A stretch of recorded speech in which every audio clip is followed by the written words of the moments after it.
En el nombre del Padre, del Hijo y del Espíritu Santo. Padre nuestro que estás en el cielo, santificado sea tu nombre. Venga a nosotros tu reino, hágase tu voluntad en la tierra como en el cielo.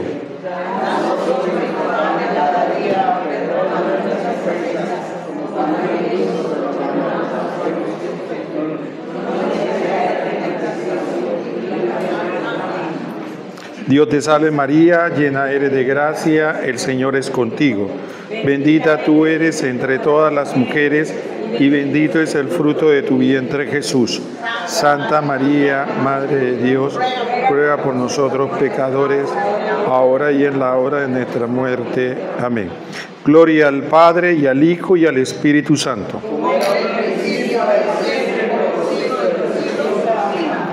Ave María Purísima. Señor, te ofrecemos en esta mañana todos los esfuerzos que hicimos el día de ayer y lo que vamos a hacer el día de hoy, como reparación, como sacrificio agradable a ti, reparación por nuestros pecados y los pecados del mundo entero. Amén. En el nombre del Padre, del Hijo, del Espíritu Santo. Amén. Bueno, antes de iniciar el tema de esta mañana, quería hacer como un recorderis. Procuremos hacer vida lo que compartimos el día de ayer. Recordemos que para convertirnos en sacerdotes de Cristo, sacerdote por el bautismo, no es necesario hacer cosas raras. Simplemente tenemos que aprender a ofrecer durante todo el día las cosas que hacemos y tener la intención de hacerlo por amor a Cristo. Eso es. Y entonces mucha gente pregunta, ¿cuál es la batalla? Precisamente esa es la batalla. Porque a veces nosotros nos enfocamos mucho en el pecado, pero ese no es el problema. El problema es que tenemos que ocuparnos en las cosas buenas y poco a poco el pecado nos vaya abandonando. Si nos enfocamos solo en combatir el mal y no hacemos el bien, la batalla es difícil. Es como uno le dice a nuestros hijos, ¿no? ¿Qué le dice uno? Ocúpate de las cosas buenas, ocúpate de hacer esto, ocúpate y verás que... Pero si está ocioso, ¿qué es lo que primero que inventa? Hacer una travesura, lo que está más grande, tomar alcohol y qué sé yo. Entonces, pónganse a pensar un momento. Si los oficios que nosotros hacemos diariamente se los ofrecemos a Dios y procuramos hacerlo por amor a Cristo, el pecado nos abandona solo. El pecado nos va abandonando poco a poco solo. Entonces la verdadera batalla es estar en comunión con Cristo y no hacer cosas raras. No es que en el lugar que yo tengo en la computadora, en mi oficina, entonces tengo el Sagrado Corazón, la Virgen María, el Rosario, la Biblia, tengo todo esto empapelado. Entonces yo soy el más católico que todo. Entonces, mira qué santo es. ¿Le está ofreciendo el trabajo a Cristo o lo está haciendo por vanidad? ¿Está poniendo todas esas imágenes para que la gente me vea que yo amo a Jesucristo y a la Virgen María o porque voy a vivir realmente mi trabajo como un altar en el que ofrezco las cosas a Dios? Me levanto en la mañana tempranito, con ánimo, y le pego un puntapié a la cama. ¿Qué hacemos? Gracias, Señor. Me duele, pero esto no es nada comparado con la cruz que tú sufriste. Así que, por mis pecados y los pecados del mundo entero. Ahí está la batalla. No quejarme de que yo, que soy tan bueno, ¿por qué le pasa eso a las cosas, a la gente buena? Y a los malos no le pasa nada. Mira que yo vine a servirte y mira, a ver, ahora me duele el pie. Una oportunidad que el Señor nos da para ofrecerle algo. Dice, venimos a la iglesia y decimos, ¿qué puedo hacer yo por el Señor? ¿Qué yo puedo hacer? El Señor tan bueno. Dice el Señor, está bien, pues. Se te va a flatear la llanta. Pero ¿qué pasa? ¿Qué por qué? Mira ahora en este tranque con este sol. Entonces, el ofrecimiento del día a día. El ofrecimiento. Llega el hombre cansado de trabajar. ¿Y qué le reciben? Problema. Nadie le dice gracias, nadie lo ayuda, se siente frustrado. ¿Qué tiene que ofrecer? Hacerle ese ofrecimiento Y las mujeres también. Las mujeres se esfuerzan, limpian la casa, cocinan, arreglan y nadie le dice ni púdrete. Entonces, todas esas cosas del día a día son oportunidades para ofrecerle a Dios. No se trata de tener que ir a la mega peregrinación que cuesta $5,000 para ir allá a ese lugar santo, para entonces allá, cuando yo estoy allá, es que entonces yo siento que wow, aquí es que está el Señor. Y cuando regreso a la casa, aquí no está el Señor. Esa es la batalla del día a día. Por eso quería reforzar lo que habíamos hablado el día de ayer. Entonces, ¿qué pasó? Que eso es importante porque muchas veces nuestra espiritualidad se desliga del templo. Ahora, ¿es una batalla? Sí, se me va a olvidar, me voy a enojar, me voy a quejar. Recuerdo que una anécdota que me dijo la Madre Superiora, me decía, Roquel, cuando uno está allá adentro, a veces unas calores y uno está sudando y yo empiezo a quejarme, digo, qué calor. Después digo, ay Señor, me estaba quejando. Imagínense, si a estas santas mujeres les pasa eso, ¿qué nos va a pasar a nosotros? Entonces, pero la batalla, ¿qué? El Señor te va a hablar y retomo de nuevo el camino. Me quejé, me puse bravo, dije un poco de cosas, pido perdón y retomo el camino. No digo, ay, es que yo no sirvo para esto. Y lo que no es admisible, y perdón que se lo diga, lo que no es admisible, jamás, escúcheme bien, jamás es yo soy así. Porque yo soy así, se va para el infierno. Tenemos que estar en permanente conversión, permanente cambio, permanente purificación de nuestras intenciones, de nuestros sentimientos, de nuestros pensamientos, de nuestras acciones. Esa es la conversión permanente. Y esa conversión permanente se hace ligado. Otra última anécdota antes de empezar con el tema de los profetas. Mire, había una hermana que nos hizo una confesión y yo creo que hay que tenerlo como humilde porque nos lo dijo a Sara y a mí. Ella es la única que va a la iglesia. Pero es una mujer admirable. Y desde el punto de vista de oración, ojalá yo orara como ora ella. Una cosa impresionante como ora. Una devoción profunda a la Virgen María. Pero ella me dice que ella tiene que admitir que muchas de sus hijos, su esposo no van a la iglesia, es por el mal carácter que ella tiene. Entonces, yo tuve que decirle, hermana, es que mientras usted se resigne a que tiene mal carácter, no va a pasar nada. Usted puede orar, usted es testimonio de eso, que puede orar horas.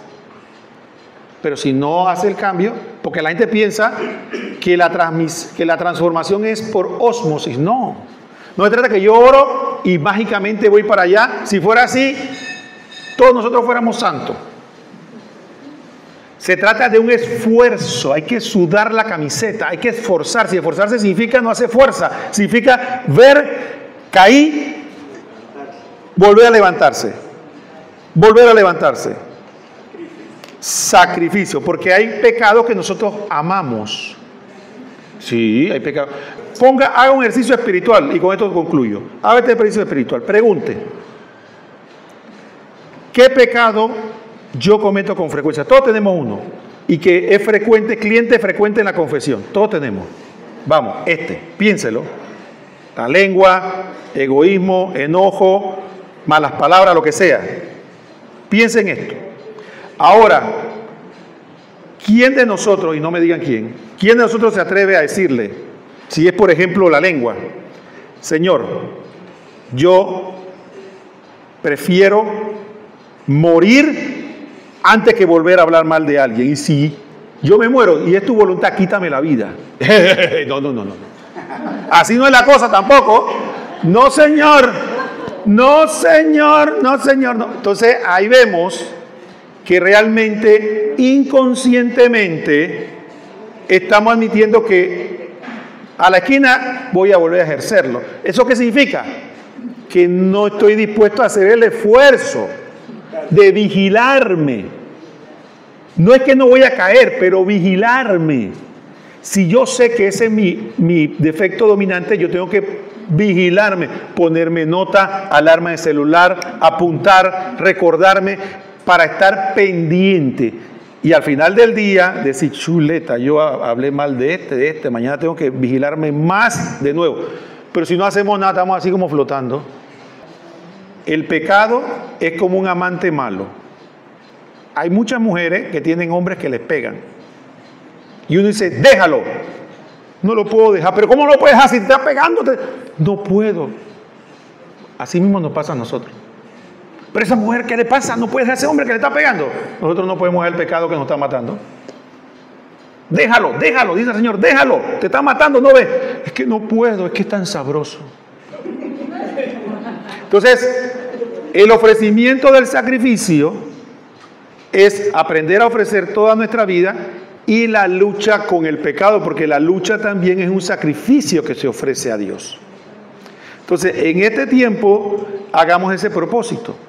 Al menos un pecado, uno, no todos, uno, porque a veces uno dice todos y es ninguno, uno. Dice, este me voy a vigilar, este voy a estar pendiente, porque este es el que más confieso yo, este es el que más caigo yo. Este lo voy a vigilar hasta que lo aniquile. Entonces, esa es la vida espiritual. Como le dije, no se trata de ir a peregrinaciones, que está muy bueno, pero ahí no está el fundamento. No se trata de estar yendo a retiro todos los meses, porque ahí no está el fundamento. Se trata de una vida sencilla, vida sacramental, oración, confesión, comunión, ofrecimiento de las actividades del día, pendiente de que hacer todo por amor a Dios y lo mejor posible, luchar contra mi pecado fundamental y ser una persona común y corriente, que nadie se dé cuenta de que yo soy el de la visitación. Yo soy allá que voy allá, porque yo soy y yo soy y yo soy. Y eso lo vamos a ver precisamente ahora que vamos a hablar del profetismo. Porque ocurre muchas veces que cuando este tema se da, claro, yo entiendo. Imagínense que yo le digo a ustedes, es bueno hacer ejercicio. Pero entonces cuando yo le digo, para hacer ejercicio, tenemos que ser como Messi. O como un muchacho de 20 años. Digo, no, así no es la cosa. Ese muchacho corre de aquí a allá, regresa y dice, ahora vamos a basquetbol. Yo corro de aquí y a mitad me tienen que traer en la ambulancia. Entonces, ¿qué pasa con el tema de la profecía? Que cuando hablamos de los profetas, a veces se habla, por ejemplo, comienzan a predicar y hablan de Juan el Bautista. Muy bien, ¿qué le decía yo con esto? Que cuando hablamos de la dimensión profética del laico, muchos de nosotros a veces nos imaginamos a quién, a Juan Bautista, a Jeremías, pero es en el ámbito del profetismo. Es como comparar a nosotros, si nosotros jugamos fútbol, con Messi. Pero porque exista Messi no es que yo no voy a jugar fútbol, yo juego como pueda, pues, pero juego, pues. O vamos a poner algo más común, bailar, pues. Hay gente que baila muy bien y hay otro, y me incluyo yo, que bailamos muy mal. Pero bueno, pero hay que bailar, pues. Uno hace lo que puede, pues. ¿Qué va a hacer? ¿Ve? Entonces, los que bailan mal no van a bailar, pues. Nada más los allá. Entonces, hasta bailar todo el mundo, pues, aunque tenga pie izquierdo. Entonces, lo mismo acá. Esta reflexión está enfocada en dos aspectos. En primero, en recordar que somos profetas, pero no somos ni Juan Bautista ni Jeremías. Somos, vamos a llamarlo así, aficionados. Estamos a otro nivel. Porque a veces sí, hay predicadores que se emocionan y dicen, usted tiene que ser como Juan Bautista. Sí, nosotros no comemos langosta, ni vivimos en el desierto, ni tenemos el don del Espíritu Santo que tenía Juan Bautista, ni tenemos la valentía de que vamos a gritarle para que nos corten la cabeza, nada de eso. Entonces dice, ¿qué hace la gente? Como yo no puedo hacer eso, no hago nada. Entonces lo que tenemos que plantearnos es que esas personas son personas que tuvieron un llamado muy especial. Juan Bautista fue santificado desde el seno de su madre. Jeremías dice que el Señor lo escogió desde el vientre de su madre. Y que el resto de nosotros, ¿qué? Pues bueno, de eso que vamos a hablar. ¿Qué pasa con el resto de nosotros?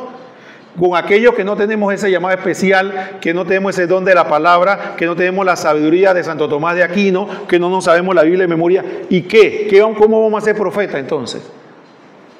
La charla de este día se va a enfocar en el aspecto del profetismo en cuanto a la evangelización en general. Si usted me dice cómo ser profeta en la casa, con el marido, con la mujer, con los hijos, esa es otra charla, porque ese es otro ámbito de relación. Igual que si me preguntaran cómo ser profeta un superior con aquella que está guiando, ese es otro ámbito. La pregunta es cómo ser profeta con los desconocidos, con los que yo no tengo acceso, ni tengo autoridad, pero tengo relación con ellos. A eso es que se refiere esta charla. Con el hijo es diferente, hay otra relación. Con el esposo y la esposa es diferente, hay otra relación. Con los hermanos es diferente, hay otra relación. Estamos hablando de ser profeta. Hablar de la relación matrimonial es un tema, hablar de la relación con los hijos es un tema, hablar de la relación de los hermanos entre la familia es otro tema, pero este tema es hablar de, como diríamos nosotros, los desconocidos, aquellos que no son ni familia, ni subalternos nuestros, ni nada de eso, sino simplemente personas a las que conocemos. Para ese ámbito tenemos que ver, vamos a ver 4 aspectos. Tenemos que ser testigos, tenemos que ser predicadores, tenemos que ser personas que denuncian y tenemos que ser coherentes. Esas son las 4 dimensiones proféticas que tenemos nosotros como bautizados. Testigos, predicadores, personas que denuncian y coherencia. ¿Cuál es el fundamento bíblico? Hechos 1:8. Dice: el Señor le dijo a los apóstoles y por ende a nosotros y a la iglesia: pero recibirán la fuerza del Espíritu Santo, que descenderá sobre ustedes y serán mis testigos en Jerusalén, en toda Judea y Samaria y hasta los confines de la tierra. Entonces todos recibimos el Espíritu Santo en el bautismo y tenemos que ser testigos de Cristo, todos los bautizados. Y los que recibimos la confirmación recibimos la plenitud del Espíritu Santo. Hermanos, yo sé que cuando la gente dice que tiene el Espíritu Santo, la gente va a misa, pasa la misa, comulga, a veces hasta se confiesa y dice: yo quedé igual, yo no veo, ni me emocioné, ni lloré, es el mismo. ¿Por qué le digo esto? Porque nosotros estamos esperando emociones y no buscamos lo que tenemos que buscar. Cuando recibimos ese don de la gracia del Espíritu Santo, lo que vamos a obtener es algo que si no ejercemos no nos damos cuenta. ¿Qué es? Vamos a tener una facilidad para hacer el bien. Pero si no hacemos nada, es como tener un músculo que si no lo ejerzo, se atrofia. Entonces, cuando yo recibo la confesión, cuando yo recibo la comunión, cuando yo hago oración, cuando voy a la misa, cuando hago todo esto, yo no voy a salir, voy a hacer el mismo. Pero si yo me ejercito en el bien, voy a ver que es más fácil luchar contra el pecado, va a ser más fácil hacer el bien, va a ser más fácil perdonar, pero tengo que ejercitarlo. Entonces, cuando el Señor nos dice que recibimos el Espíritu Santo y que vamos a ser nuestros testigos, es un músculo que tenemos que ejercitar. Y entonces, cuando nosotros lo ejercitamos, el Señor nos asiste. Pero si nos acostamos a dormir, eso queda ahí. El celular. Muchos que estamos aquí tenemos celular, ¿no? Bueno, hay gente que tiene celular que tiene 8 gigas de velocidad y tiene muchas aplicaciones. Y probablemente el de ustedes tiene capacidades iguales, mejores o menores. Pero si usted no me la usa para llamar, aló, y para mandar WhatsApp, entonces el celular le costó $1,000, pero no lo está usando. Entonces alguno dirá: bueno, cómprese uno de 100, pues, porque si no va a llamar y mandar WhatsApp, cómprese uno de 100. Pero imagínense que el Señor nos está dando un celular de $1,000 con todas las capacidades, las aplicaciones, las potencialidades, y nosotros lo tenemos ahí en el bolsillo para ver si me llaman. Asimismo, en nosotros con el Espíritu Santo. Si nosotros recibimos el Espíritu Santo, tenemos un celular con 7 dones,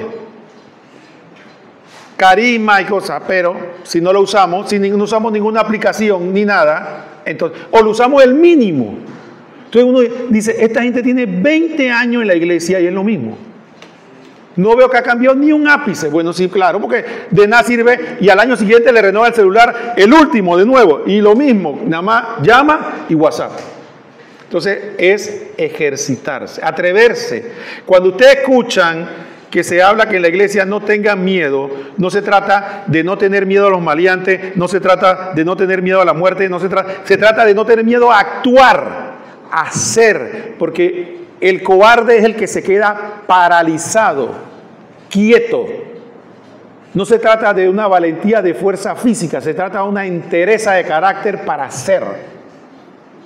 Porque muchos de nosotros no hacemos por miedo a que nos critiquen, o no hacemos porque tenemos miedo a perder la aprobación, o que nos insulten, porque nuestro corazón es tan débil que si nos dan un insulto que, ay, mira lo que me dijo, y yo no pensé que... Entonces, esa entereza de carácter es la que estamos hablando de que no tengan miedo. La gente que no se trata de pelear, se trata de estar dispuesto a saber que cuando yo me convierto en profeta, no me van a tirar rosas necesariamente. Ahora, esos 3 aspectos tiene el primero, testigo de la verdad. Cuando hablamos de testigo de la verdad, siempre surge un debate. Verdad versus caridad. Siempre. Usted va a encontrar gente en la iglesia y dice, nadie gusta de mí porque yo digo la verdad. Ese es el extremo. Gente antipática, gente que es metida, como dice uno, que nadie le está preguntando y dice lo que no debe, entonces cae mal. Pero es que yo digo la verdad. Es que a la gente no le gusta la verdad. Es que por la verdad murió Cristo. De verdad. De verdad. Entonces, ahí está el extremo.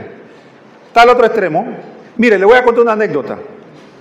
Una vez un hermano, después de mucho sufrimiento, fue donde una persona a que le atendieran la anulación matrimonial, que bendito sea Dios, anularon el matrimonio, se casó con su esposa de más de 25 años. Pero la primera experiencia fue que fue a hablar con alguien a pedirle consejo y lo sabe cómo lo recibió. Usted sabe que usted es un adúltero público, ¿no? Usted sabe eso, ¿no? Usted es un adúltero público.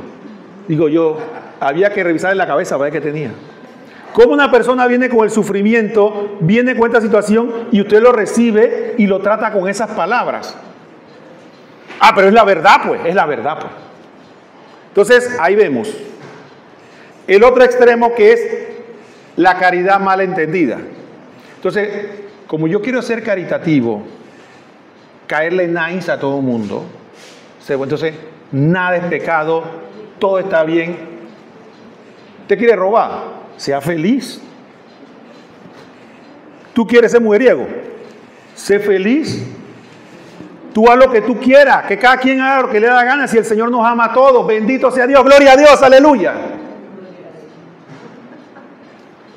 Entonces, eso llena estadios. ¿Usted ama el dinero? Bendito sea Dios. Pidamos al Señor que le mande dinero para que el Señor bendiga, lluvia y bendición. Entonces, llegamos a tener una visión de Dios, que Dios es nuestro siervo y nosotros no somos siervos de Dios. Pero eso le gusta a la gente, porque ¿qué quiere la gente? La gente quiere escuchar que lo que está haciendo no está mal. Entonces el otro extremo es que somos caritativos y entonces malinterpretan las palabras. Dice, ¿quién soy yo para juzgar? Entonces, si nadie es digno de juzgar, entonces hagamos el fiesto y que todo el mundo haga lo que le da la gana, porque nadie va a decir nada, ni nadie tiene que decir nada, porque es lo mismo, da lo mismo ser casto que ser lujurioso. Da lo mismo. Entonces, da lo mismo ser generoso que ser egoísta. Da lo mismo, porque ¿quién soy yo para juzgar? Entonces, ahí vemos los dos extremos. ¿Qué dice la palabra de Dios?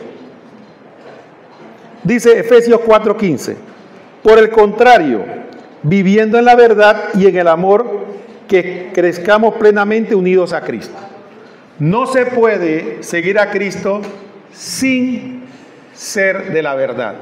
¿Y qué es la verdad? El Señor lo dijo. El que es de la verdad escucha mi voz. ¿Y qué es lo que Él nos reveló? Es decir, que la moral cristiana no se basa en lo que yo pienso, sino en la voluntad de Dios. Punto. No es lo que yo me imagino o lo que le gusta o que vamos a hacer una votación en Panamá y lo que sale en mayoría, eso es de ahora en adelante la moral cristiana. No, la moral cristiana se fundamenta en la voluntad de Dios. Y lo que Dios dice que es correcto y lo que no es correcto, punto. Vivir en la verdad es tener esa claridad. No hay términos medios. No hay pecados medio mortales ni pecados medio veniales. O hay pecados mortales o hay pecados veniales. Hay pecados que nos llevan al infierno, hay pecados que no nos llevan al infierno. Esa es doctrina católica básica. Y la doctrina no ha cambiado. No es porque nosotros ahora tenemos celulares, somos modernos y hay una cultura relativista, es que ahora la moral cambió. No, lo que pasa es que ahora pasó, es que lo que pasa es que ahora, como vivimos en otras épocas y los jóvenes decidieron vivir juntos, entonces ya vivir juntos y no estar casados por la iglesia, eso no tiene nada. Eso la gente le dice, perfecto, la iglesia cambió. Al fin la iglesia entendió que tiene que estar acorde con el consenso de la gente. Entonces tenemos que tener claro que tenemos que estar en la verdad, entender, por lo menos nosotros tener claro cuál es la verdad. Pero ¿cuál es la otra situación? Dice Colosenses 4:6, que sus conversaciones sean siempre agradables. Colosenses 4:6, que sus conversaciones sean siempre agradables y oportunas a fin de que sepan responder a cada uno como es debido. ¿Qué significa eso? Que tenemos que tener capacidad de poder hablar bien con la gente y responderle a cada uno como es debido. Dice San Pablo en un texto, yo les hablé a ustedes como infantes, no como adultos en la fe, porque no soportan el alimento sólido. Entonces usted conoce una persona que no va a misa, que tiene sus propios valores, que tiene su forma de decir. La solución no es decirle que está haciendo bien, pero la solución tampoco es condenarlo. La solución es saber cómo hablar con él, como entendiendo que él no se siente culpable de nada. ¿Ustedes entienden eso? La gente no se siente culpable de nada. Yo tenía un compañero de trabajo que me decía, Roquel, ¿qué de malo tiene, un hombre casado, qué de malo tiene que uno salga con una mujer hermosa? ¿Tú sabes lo que es el pecado? Que uno salga con una fea. Eso es el pecado. Entonces, una persona que tiene ese valor, ¿cómo usted se le acerca? Impúdico, adúltero, miserable, ¿cómo te atreves a abandonar a tu mujer? Él no se siente culpable, pero a ese hombre hay que evangelizarlo. Entonces usted tiene que tener claro que él está pecando y que él tiene en peligro su alma. Pero usted tiene que saber cómo acercarse, incluso cómo ver cómo usted se puede hacer hasta amigo de él para poder llevarle el evangelio de acuerdo a cómo él lo pueda entender. Otra cosa importante de esto, entonces tenemos que entender que cuando vamos a ser profeta de la verdad, tenemos que hacerlo. Inclusive, muchos de nosotros, y estamos hablando de la gente que está alejada. Ahora, ¿qué pasa con la gente del círculo nuestro, de la iglesia? Usted tuvo el don, la gracia de estar formado, se formó, sabe de liturgia, sabe. Entonces llega un pobre hombre, una pobre mujer que no entiende, pero está buscando, pues. ¿Y qué hacemos nosotros? A regañarlo, pues. Decía un hermano, la pastoral del regaño. ¿Ustedes conocieron esa pastoral?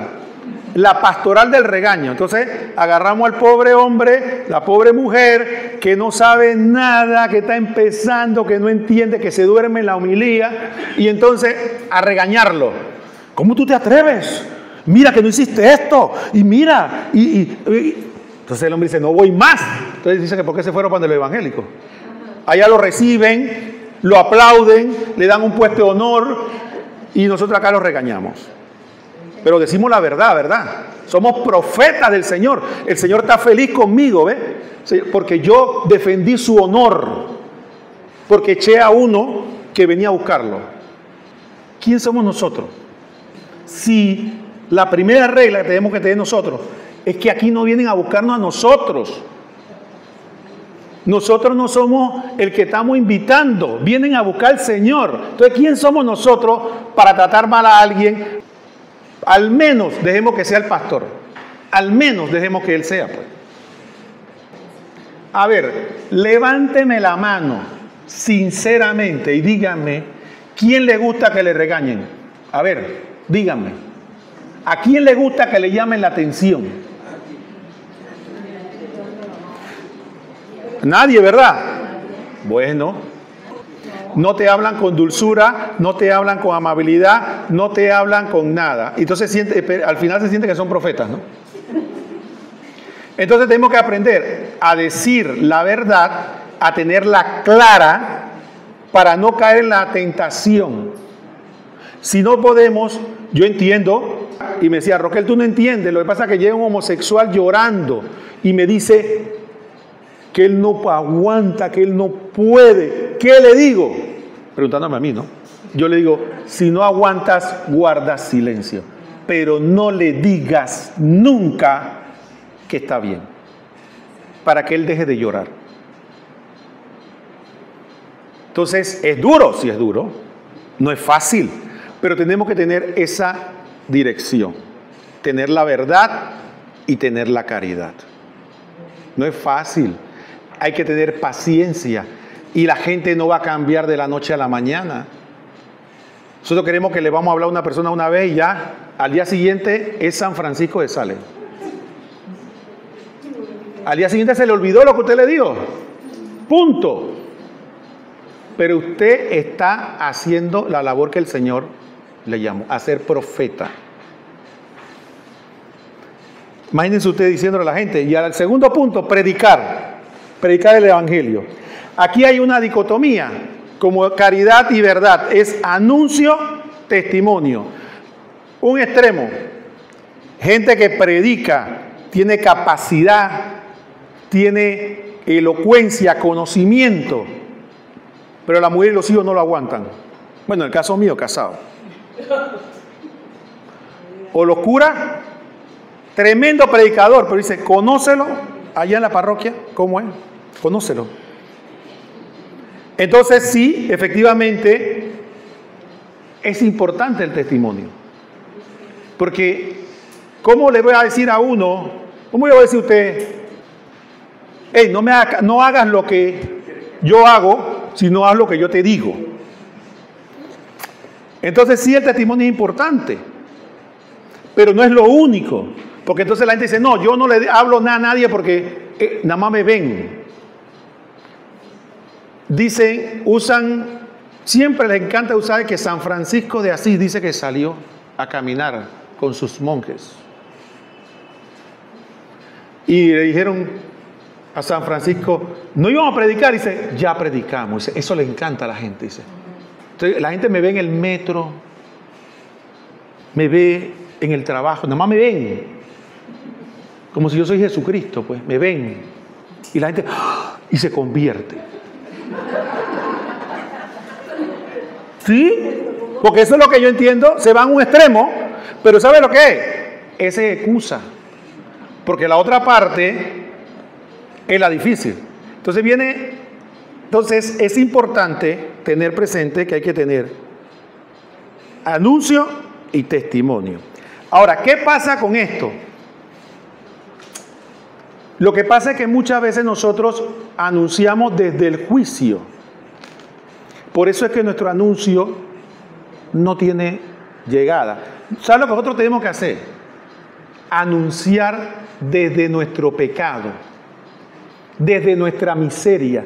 Que el otro entienda que yo soy un pecador como tú y que yo estoy luchando, pero encontré a alguien que me está ayudando y que me ha hecho más feliz. Pero no es que yo soy mejor que tú, no es que yo soy más santo que tú, no te creas eso ni por un momento. Yo te estoy ofreciendo algo que a mí me salvó, a mí me cambió la vida y estoy luchando por mejorar. Esa es otra cosa. Entonces la persona puede ver tu pecado, puede ver que tú no eres perfecto, pero tú le estás ofreciendo algo. Pero si tu anuncio es, arrepiéntanse pecadores, vuelvan al Señor, si no ya verán lo que le va a pasar. Y dice, pero si yo te conozco, ¿qué me va a decir? Si tú eres el más bochinchoso aquí de la oficina, ahora viene que arrepiéntete. Que... Entonces, por eso es que ni evangelizamos, porque nos sentimos pecadores, porque no sentimos que tenemos suficiente testimonio, pero tampoco luchamos por el testimonio. Entonces hay que tener un equilibrio, hay que saber que hay que anunciar y tener testimonio. Pero como muchos de nosotros tenemos un testimonio medio chueco, tenemos que aprender a predicar desde, yo diría, desde la misericordia, a entender que es un pecador predicándole a otro pecador. Y que le voy a decir algo, sépanlo, así como le dije al principio que nadie se siente culpable de nada, nadie va a hacer nada porque usted lo diga. ¿Usted sabe qué cuando la gente va a hacer las cosas? Cuando a ellos le da la gana. ¿O no? La gente hace las cosas cuando él decide hacerlas. Así que, ¿qué es lo que tenemos que hacer nosotros? Ofrecer. Y la persona cuando él decida, él lo va a hacer. Parte del problema de la evangelización está en que uno quiere decir resultado. Entonces, la gente va a hacer cuando decida hacerlo. Esa es su libertad, su derecho. Nuestra libertad, nuestro derecho es poder anunciar. Dice Romanos 10:13, ya que todo el que invoque al nombre del Señor se salvará. Pero dice San Pablo, pero ¿cómo invocarlo? Romanos 10:13 y siguiente. 10:13, pero ¿cómo invocarlo sin que creer en Él? ¿Y cómo creer sin haber oído hablar de Él? ¿Y cómo ir a hablar de Él si nadie lo predica? ¿Y quién predicará si no se los envía? Como dice la Escritura, qué hermosos son los pasos que anuncian las buenas noticias. Entonces es importante el anuncio. Y Mateo 5:16, dice el Señor, así debe brillar ante los ojos de los hombres la luz que hay en ustedes, a fin de que ellos vean sus buenas obras y glorifiquen al Padre que está en los cielos. Entonces, ahí vemos el equilibrio. La gente no se siente culpable de las cosas. No se siente culpable. La gente va a hacer las cosas solo si quiere hacerlas. Pero la tercera cosa que tenemos que tener claro, la gente siempre es, ¿qué hay para mí? ¿Sí o no? ¿Qué hay para mí? Sí, ¿qué hay para mí? Usted sabe que qué proceso espiritual tiene que pasar una persona para que pase del ¿qué hay para mí? ¿Qué hay para el Señor? O que todo es para el Señor. Entonces, si vamos a evangelizar a una persona y vamos a ser profeta y vamos a anunciar a Cristo y vamos a pretender que esta persona va a entender que tú le debes todo a Dios y que tú no tienes que pedirle nada a Dios y que Dios tú debes ser agradecido lo que tú tienes. Entonces la persona dice, váyanse por un tubo. Por eso la primera evangelización siempre es el amor de Dios y hacerle entender a la persona que si él busca a Dios, le va a ir mejor. Y eso no es una mentira, es verdad. Pero en principio lo va a entender en el ¿qué hay para mí? Entonces nosotros, es nuestra labor hacerle que entienda que siempre en la vida le va a ir mejor con Dios que sin Dios. Entonces no cometamos el error de tratar de transmitirle, álgebra a niños de primaria. No hay que explicarle, está hablándole de álgebra, cálculo diferencial a muchachos de primaria para que pase, bueno, loco, ¿qué es lo que estamos hablando? Ahí tiene que hablarle de aritmética. ¿Y tiene que aprender aritmética? Sí, tiene que aprender aritmética. Entonces, la evangelización tiene ese propósito. ¿Por qué en la iglesia muchas veces falla la evangelización? Es por eso. Porque a veces salen evangelizadores a querer clase de espiritualidad a gente que ni va a la misa. O gente que sale con el complejo de Jeremías a decirle: pueblo infiel, miserable, arrepiéntase antes que venga el castigo que Dios le tiene preparado. Siempre el ABC. Recuerden, la gente no se siente culpable de nada. La gente va a hacer las cosas solo si quiere hacerlas. Y tercero, ¿qué le dije? ¿Cuál era el tercero? El que hay para mí. Esa es la realidad del hombre que está lejos de Dios. Entonces, ¿cuál es nuestro trabajo? Nuestro trabajo es allanar el camino. Eso sí es el trabajo de Juan. Allanar el camino. ¿Y cómo se allana ese camino? Allanar el camino es aprender a que nosotros podemos dar el ofrecimiento de Cristo, pero no como los protestantes, por Dios. Usted llega allá y encuentra a un compañero de trabajo. Dice, oye, ¿qué hay? Dice Juan 3:16, tanto amó Dios al mundo que dio a su único hijo para que el que no crea en él se salve y no se pierda, más tenga la vida eterna. Gloria a Dios. Así que, hermano, busca al Señor. En el Señor está la gloria y el poder. Aleluya. Hablando locura. ¿Cómo usted le ofrece algo a alguien? En una conversación común y tranquila, silvestre. ¿Cómo usted le ofrece un mecánico, una modista, un almacén donde hay oferta? Usted está conversando. Entonces, oye, ¿sabes que allá hay tremenda? Sí, y empieza a hablar. Así mismo como usted introduce al mecánico, al chofer, al Uber, lo que sea, cómo le fue bien aquí y allá, cómo le arreglaron bien el carro. La persona está hablando que tiene un carro dañado. Usted dice: mira, a mí tal mecánico me cobró bien. Usted así mismo en una conversación común y corriente habla de Dios. Tan sencillo como eso. Por eso es que mucha gente no evangeliza, porque piensa que tiene que tener estudios de teología, estudios de Biblia, estudios de liturgia, preparaciones de no sé qué para poder transmitir a Dios a otros. No, si transmitir a Dios es una experiencia, es lo que es creíble. Eso es todo. Si la persona que lo va a escuchar no sabe ni quién es Juan 3:16, ni qué es Mateo, ni qué es Jeremías, no sabe nada, usted no lo va a impresionar con eso. ¿Qué es lo que le va a impresionar a él? ¿Cómo Dios, qué hizo Dios en mi vida? Le voy a contar una anécdota. Y es anécdota porque es verdad, es una historia. Fueron una familia, papá, mamá y un niño, a la cinta costera.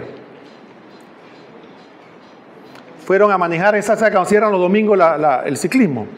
Cierran los domingos, fueron a manejar bicicleta. Se llevaron su maletín y lamentablemente el maletín quedó abierto.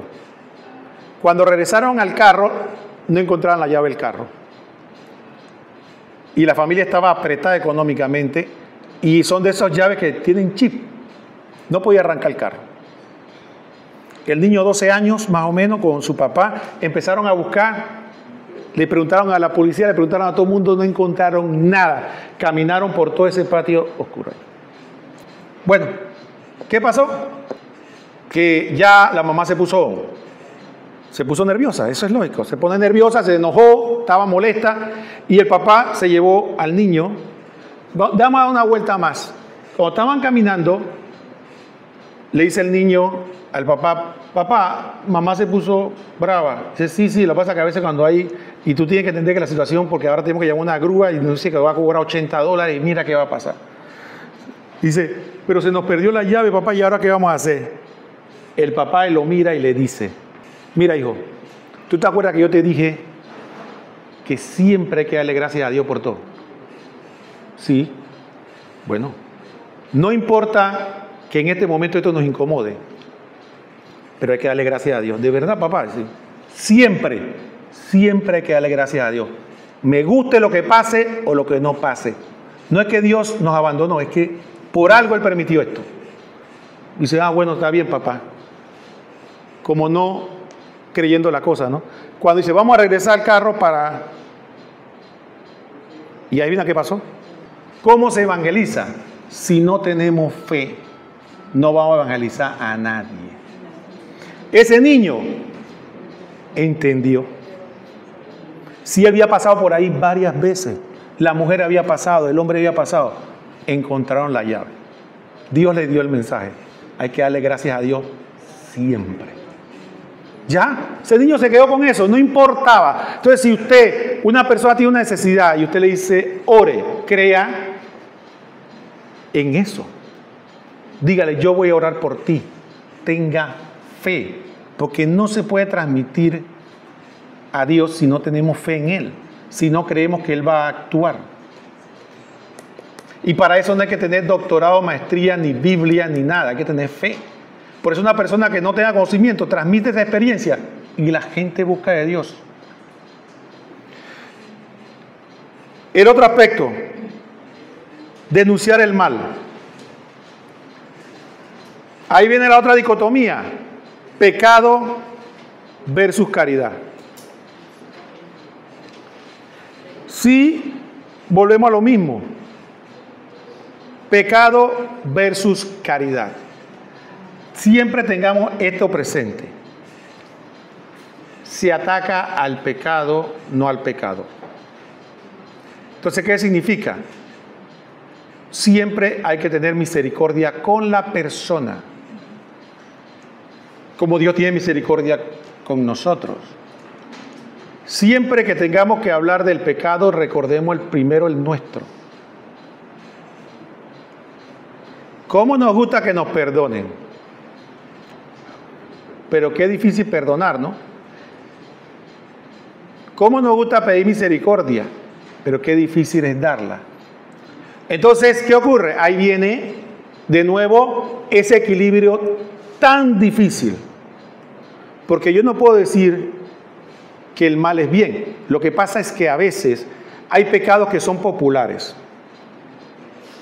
Hay pecados que son populares. Pónganse a pensar en esto.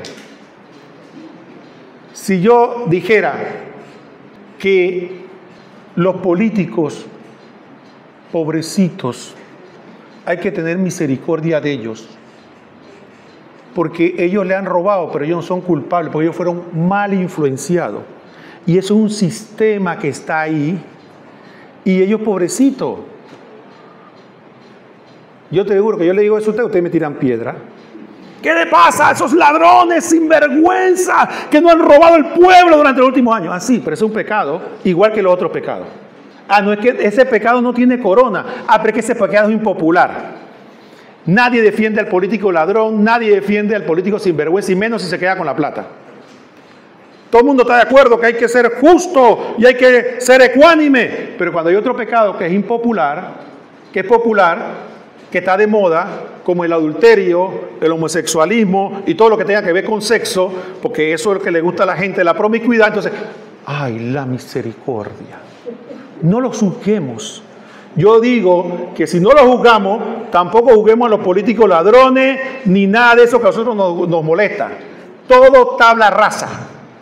Perdonemos a todos y dejemos que todo el mundo haga el fiesto. O somos coherentes y decimos que todo lo que es pecado, sea moral sexual, sea pecado social o lo que sea, es pecado y no es admisible, o nada. Entonces tenemos que ser, entonces es el equilibrio, el pecado no es admisible. Ahora, volvamos al ejemplo del político corrupto, que a todo el mundo le gusta. Agarramos al político corrupto, todo el mundo, 20 años, 30 años, no sé qué. ¿Qué decimos? Hay que tener entonces, qué difícil, ¿no? Hay que tener misericordia con la persona. Y no es que hay que abandonarlo en la cárcel, hay que hablarle de Dios en la cárcel, hay que tenga las condiciones humanas. Es que me da rabia porque fue un ladrón, o peor si un dictador y mató gente. Hay momentos donde es difícil tener el equilibrio, misericordia a la persona, pero saber que el pecado es pecado y no se puede alabar.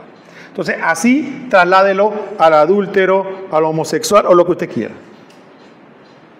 Al mentiroso, al borracho, lo que usted quiera. Entonces, no podemos, sobre pretexto de tener misericordia con el borracho, decir que la borrachera es bien. No podemos. Tenemos que decir que está mal. Pero tenemos que darle comprensión a la persona, que la persona sienta que uno lo ama y lo entiende. ¿Y sabe cómo uno lo ve claro? Cuando le toca que es un hijo uno. Cuando le toca que es hijo tuyo, para los que tenemos hijos, está clarita la cosa. Uno quiere al hijo, lo acoge, lo recoge como pala, pero le dice, eso está mal. Entonces, el hijo entiende que tú lo quieres, pero que mi papá no está de acuerdo con esto. Pero bueno, ¿qué podemos hacer? Dice el hijo, yo no puedo dejar de ser lo que sea. Pero él entiende que tiene misericordia. Bueno, así mismo con la otra persona. Que él entienda que tú lo aprecias a él, aunque lamento decirte que en esto no estamos de acuerdo. Jamás vender la amistad, el amor, para decir, ¿sabe cómo se llama eso? Complicidad. Asociación ilícita para delinquir. Esta es asociación ilícita para pecar. Cuando usted, en afán de ser amigo del otro, le dice que el mal está bien. Entonces, usted dirá, no es fácil. No es fácil, dígamelo a mí, no es fácil mantener ese equilibrio de ser amigo de la persona, prodigarle amor, pero a entender decirle que no. Porque a veces la persona te dice, no quiero saber nada de ti, no me hables, no me mires. Y tenemos que aprender a ser como la mamá. ¿Qué le dice la mamá al hijo? Tú no me quieres, pero yo te quiero a ti y siempre te voy a querer. A mí no me importa que tú no me quieras, yo te voy a seguir queriendo. Ese es el amor de la madre, impresionante. Bueno, así tenemos que aprender nosotros con la gente, que es duro, ¿verdad? Decir antes, bueno, a mí no me importa que tú no me quieras, pero yo te tengo que querer a ti. Yo tengo que amarte a mí porque el Señor me pidió eso. Entonces, es así, es mantener. Entonces, ¿cuál es el peligro? Vuelvo y repito, no ceder a la tentación de que para que seamos amigos, yo te diga que está bien, el mal está bien. Ezequiel 3:18. Cuando yo le diga al malvado, vas a morir, si tú no se lo adviertes, si no hablas para advertir al malvado que abandone su mala conducta y de esa manera salve su vida, el malvado morirá por su culpa. Pero a ti te pediré cuenta de su sangre. Si tú en cambio adviertes al malvado y él no se convierte de su maldad y de su mala conducta, él morirá por su culpa, pero tú habrás salvado tu vida. Indispensable saber cómo decirle las cosas a la gente, pero es indispensable decírselas. Gálatas 6:1. Hermanos, si alguien es sorprendido en alguna falta, ustedes que están animados por el Espíritu, corríjanlo con dulzura. Piensen que también pueden ser tentados. Entonces, en resumen con esta parte, tenemos que tener muy claro que no estoy llamando aquí a ser metiche. Nadie le dijo que se metiera en la vida ajena. Lo que estamos hablando es de las personas a las que nosotros tenemos acceso y nos dan acceso para hablar. Nosotros intervenimos, pero ahora que no se vaya a llamarlo donde nadie lo está metiendo, sino que siempre va a haber la oportunidad de que usted tenga acceso y siempre va a haber la oportunidad donde, ¿qué van a hacer? Le van a preguntar. Entonces, cuando a usted le preguntan, usted va a tener la oportunidad de decir cuál es su punto. Pero de menos no, que usted ve a alguien por ahí que está haciendo lo que no debe y va a decir, oye, ¿tú sabes que está haciendo lo que no debe? ¿Y quién eres tú de aquí? ¿Qué me importa? ¿Usted lo evangelizó? No. Ahora, el último punto. Dice coherencia. Aquí tenemos dos elementos en tensión. Vivir en el mundo versus ser del mundo. Y aquí tenemos una realidad que tenemos que aclarar. Siempre hay que hacer esta aclaración. La palabra mundo sobre todo en el contexto que se usa en las Escrituras, específicamente en San Juan sobre todo, tiene una connotación que no tiene que ver con la creación. Entonces se dan cuenta que dice San Pablo, teniendo esa misma teología, que dice que Satanás es el príncipe de este mundo. ¿Por qué dice eso? Porque entonces pareciera como que Dios dejó a este mundo a su deriva, pues Él no gobierna el mundo, aquí no hay providencia, porque Satanás es el príncipe. Entendamos que cuando se dice mundo no se refiere a la creación. Lo que ocurre, que creo que la mejor definición que escuché de mundo es que dice que el mundo es como el espíritu del mal que a raíz del pecado original logró influencias dentro de la creación. Pero dice San Pablo que la creación gime con dolores de parto que la va a liberar. ¿Liberar de qué? Del mal a que fue sometida debido al pecado original y el nuestro. Entonces, en el mundo existe un sistema de cosas que corrompe la creación. Voy a poner un ejemplo. A ver, el sexo es pecado. ¿Quién inventó el sexo? ¿El diablo? ¿Ah? ¿Quién inventó el sexo? Dios. Entonces, ¿el sexo es pecado o no es pecado? ¿Qué hace el espíritu del mundo? Toma algo que Dios creó y lo convierte a sus propósitos. Y surge la promiscuidad, surge la pornografía, surge lo que se le pueda imaginar. Un ejemplo más típico, creo que todos estamos incluidos. La comida. ¿La comida es buena o mala? Buena, sí, Dios, sin comer no podemos vivir. Pero viene el espíritu del mundo y ¿qué hace? La gula.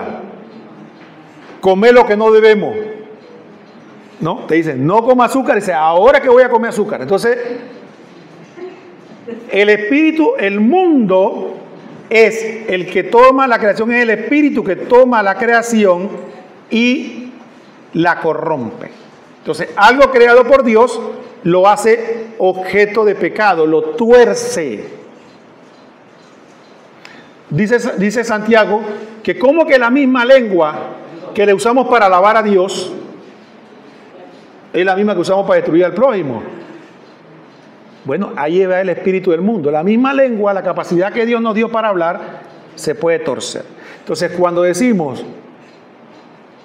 vivir en el mundo, pero no ser del mundo, se refiere fundamentalmente, no es que usted va a convertir ahora su casa en un monasterio. No habla con el vecino, no va a la liga de fútbol, no hace esto, no ve noticias. No se trata de eso. Se trata de que tenemos que saber que tenemos que vivir en esta situación de cosas, pero sin contaminarnos de eso. Los casados tendrán sexo, pero sin contaminarle con las cosas del mundo. El que tiene que comer, que coma, pero sin dejarse llevar por las cosas del mundo. El que tiene que comprar, que compre, pero sin dejarse llevar por las cosas del mundo. Pero que vive en el mundo. Dice San Pablo, yo no les digo a ustedes que no se juntaran con los borrachos, los adúlteros, mentirosos, porque si le hubiera dicho eso, les hubiera dicho que salieran del mundo. Yo lo que les dije a ustedes, dice San Pablo, que no se acercaran a aquellos que diciéndose ser hermanos, siguen siendo borrachos, mentirosos, adúlteros. Eso es lo que dice San Pablo. Pero lo que yo quiero retomar con esto es que San Pablo lo dijo. Entonces ustedes igual van al mismo almacén donde uno están pecando de consumismo y ustedes no. Va a una fiesta donde usted está bailando con su mujer y otro con la querida. ¿Qué vamos a hacer? Es la verdad. Va a estar en un trabajo donde todos los hombres van a estar hablando de sus queridas y usted va a decir, yo no tengo querida. Yo nomás salgo con mi mujer. Entonces, tengamos cuidado. Cerramos esto. Miren, ser profeta en este mundo involucra, yo diría, tres cosas muy concretas. La primera, recordar que no vamos a evangelizar a nadie si no nos hacemos con natural con Él. Tenemos que ser uno con Él. Sencillo. Dos, el acercarse a una persona, para acercarse a una persona no tenemos que vender nuestros valores y nuestros principios. La gente aprende a respetar a aquel que sabe prodigarle amor, pero conserva sus principios. No se trata de ser cómplice. Y finalmente aprendamos que tenemos que aprender a decir la verdad con caridad. Es decir, aprender a tener tacto, buenas modales, buenas costumbres para poder ser profeta en este tiempo. Dice los Hechos de los Apóstoles que cuando mataron a Esteban salieron huyendo toda esa gente a los diferentes lugares. ¿Sabe qué eran esa gente? Esa gente no eran teólogos, no eran apóstoles, no eran profetas, eran gente común y corriente que creyó en Cristo. Pero dice que el evangelio se diseminó en todos esos lugares, porque esa gente, donde llegaban, hablaban de Cristo. Nosotros tenemos la misma oportunidad. Tenemos ambiente, tenemos gente cercana, tenemos lugares que simplemente lo que tenemos que hacer es que donde lleguemos, hablemos de Cristo. Gloria al Padre, y al Hijo, y al Espíritu Santo.